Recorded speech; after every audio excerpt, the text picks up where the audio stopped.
you ever had a day that didn't start out quite right? You know, where the traffic was horrible on Interstate 35? The kids were late getting out of the house. The gang at the office didn't get the project done in time for you to meet your deadlines. And then you get that dreaded email that says, we've moved our business to another company. Watch the rest of this video clip and just see if you can relate a little bit. And by the way, this is not my family up here, okay? Just see if you can relate just a little bit to this.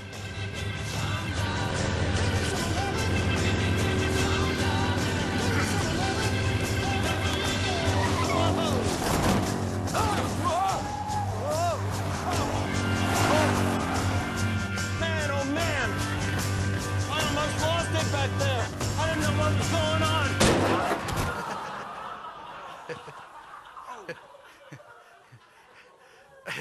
Now, is that funny or what? I mean, I say this so many times, and every time I laugh. I mean, it may be a little sophomoric, but I really like that.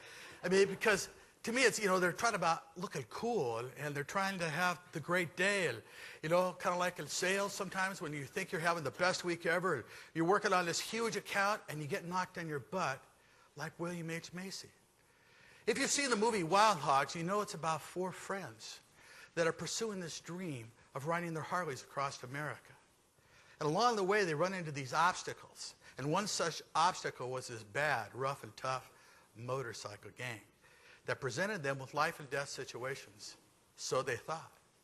Just like what we face today with the economy, or our customers' buying decisions changing every 24 hours or sometimes every hour now. See, Wild Hogs just happens to be the name of their group. But they could have chosen to pack it in and go home and not pursue their dream and not pursue their goals. And that's kind of why this movie actually is relevant. If you haven't seen it, it's a funny movie. It really is. It's a lot of fun, great humor in there. I would laugh at it differently than my wife laughs at it, but it's a funny movie. And it's relevant because we all have goals. We all have business objectives. We all have quotas, things that we need to accomplish. And we have obstacles that are in the way. So we think. You see, for me, I related to this movie because I got to tell you a little bit. What you see up here, this well-dressed, good-looking guy in a kind of suave way, that's not really who I am. Don't worry, I will be for the next few minutes. But deep down inside, I am a leather-wearing, black boots strutting, bandana bearing, hog riding, Harley Davidson kind of guy. Yes. Anybody else ride a Harley? Anybody want to ride a Harley? Would like to be on the back of a Harley? Yes. See, for many years I had a dream of owning a Harley. And I was up in Pocatello, Idaho, consulting with a client that I'd been working with for 15 years on how to implement success strategies.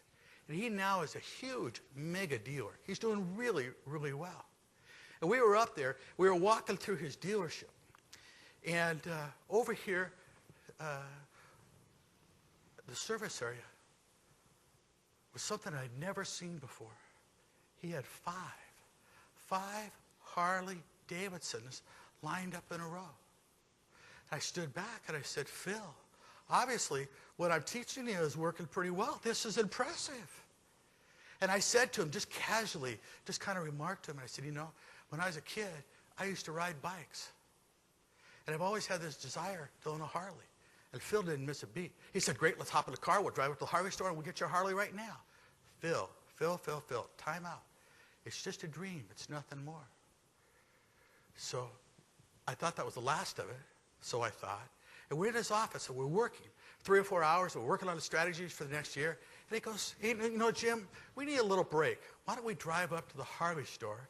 Phil, I am not in the market for a Harley. He said, I know, but it'll be a lot of fun. I got to get a part anyway, and it'll be no big deal. And I said, fine, let's go. Well, we went up to the Harley store, walked in, and I got to tell you, something happened. You know, this little energy kicked in, and, you know, it got a little exciting because we walked in, and right away, there's 25 or 30 beautiful Harley Davidsons lined up in the back over here. And over here is leather. I mean, leather jackets, leather vests, leather chaps, leather pants, leather bandanas, everything you could think of leather. And over here was all these helmets and boots, and around the top, he had these classic Harley Davidson pictures. And over here on top was my favorite, Easy Rider. Yeah, one of the best. And here comes Phil. And he's coming with this guy who knows my name. Jim. You know, and right away I'm thinking, I mean, this is, trouble. He says, Phil told me you're looking for a Harley. No, I am not. It was just a dream, and I'm trying to find Phil, and he's gone. And he puts his arm around me, and he walks over. Hang on, let me grab something here, because this is really important. You're going to love this, actually. He walks over, and he walks up to this bike, and he stands there right in front of me by this bike. He goes, pretty cool. And I go, yeah? My heart's, it's beating already. And he goes, get on the big boy. Really? Okay. I get on, and sure enough, the seat is made for my butt. I mean, it's like it's a custom fit. This is like just perfect. And I got to hold the handlebars. And he said, put the kickstand up. Now I'm bouncing this Harley underneath of me. And he did something I was not prepared for. He reaches over and turns the ignition on, and he pushes the starter. Now, there's 4 or 5 people in the showroom, and this thing's going, and he shuts it off. Now, it's only on for 10 or 15 seconds, and intellectually, I know what's going on. I mean, it's like the puppy dog. You pick up the puppy dog, and you own it. But for that 10 or 15 seconds, I was a Harley Davidson owner. I mean, I felt the wind. I felt the sun. I felt the breeze and hitting the bugs. And Phil grabs me. I ain't got time to breathe. He grabs me and takes me over to where all the leather is. And he grabs a jacket. He says, Jim, try this on. I go, I don't own a Harley. What do I need a jacket for? He says, the rule is you got to buy a jacket before you buy a Harley. You've been teaching me all these years. You got to see it, you got to believe it, and you got to act on it, and then you own it. Okay. I put it on. Fit pretty nice. And then something happened. I turned in a full-length mirror. I mean, you talk about cool. I mean, we were talking about going over the top. Bozzarelli, John Travolta, eat your heart out. $550 later, I'm walking out of there with this jacket. And I don't own a Harley, but I feel like I own one. Now, my next problem is how am I going to explain this to my wife? Now, she doesn't care whether I buy the jacket or not. I mean, she'd say, Jim, if you want to buy it, buy it. But I got to explain to her what happened in that store.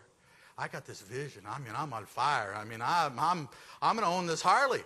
And I got to explain this to her. So I get home and we're unpacking, and I do the old pull it out trick and just kind of hold it up, And she goes, well, what's that? Well, it's a Harley Davidson jacket. She goes, I can see it. It says Harley Davidson on it. What's the story?